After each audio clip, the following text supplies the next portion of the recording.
जहाँ से 9th और 10th का पढ़ाई स्टार्ट होता है वो है परिमेय संख्या। ये बड़ी VVI है, इसके बारे में जानना बहुत ज़रूरी है। पहला है परिमेय संख्या किसे कहते हैं, परिमेय संख्या किसे कहते हैं, ठीक है। परिमेय संख्या को इंग्लिश में बोलते हैं रेशनल नंबर, रेशनल नंबर, इसको नंबर कहते हैं, रेशनल नंबर कहते हैं। तो परिमेय संख्या के अगर सही माने जाए तो है ना कि वैसी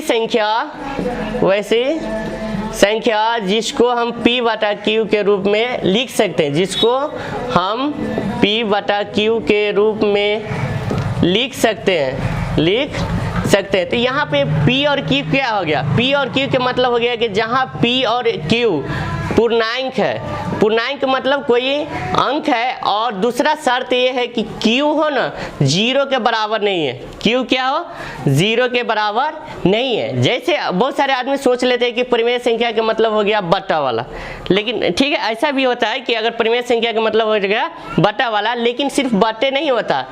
एग्जाम में पूछेगा कि 0 परिमेय संख्या है तो बोलना है कि हाँ 0 भी एक परिमेय संख्या है, क्योंकि 0 के नीचे हम एक अपना मन से लिख सकते, एक छुपा रहता है, इसीलिए 0 भी परिमेय संख्या है। दूसरा हो गया जो भी लिख दो, 1 हो गया, 2 हो गया, तुम -3 लिख दो, -4 लिख दो, बटा वाला लिख दो, ठीक है, माइनस में लिख दो, सारा परिमेय संख्या है।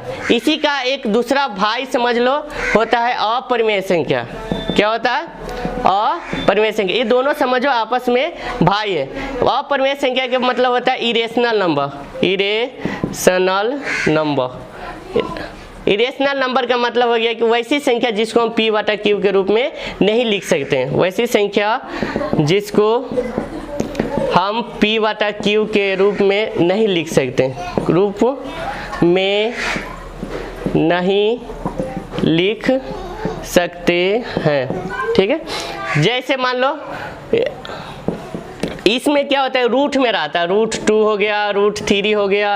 अब कोई आदमी कहेगा कि √4 भी हो गया परिमेय संख्या, तो ऐसा नहीं है, √4 नहीं है, क्योंकि √4 को हम तोड़ेंगे ना तो √4 को तोड़ सकते हैं 2 गुने 2, जब रूट में रहता है तो 2 को लेते हैं ना तो वो क्या होता है एगो बाहर आ जाता है, तो √4 नहीं होगा परिमेय संख्या, ठीक है। √5 होगा, √7 होगा, ठीक है। उसके बाद क्या होगा √9 भी परिमेय संख्या नहीं है, क्योंकि √9 को हम क्या करेंगे, सॉरी √9 जो है ना अपरिमेय संख्या नहीं है, क्योंकि इसको 3 गुने 3 में तोड़ सकते हैं। इसका 3 होगा। एक मेन आता है पाई, इसको बोलते हैं पाई, ये ग्रीक भाषा का शब्द है, इसको बोलते हैं पाई, भी अपरिमेय संख्या है।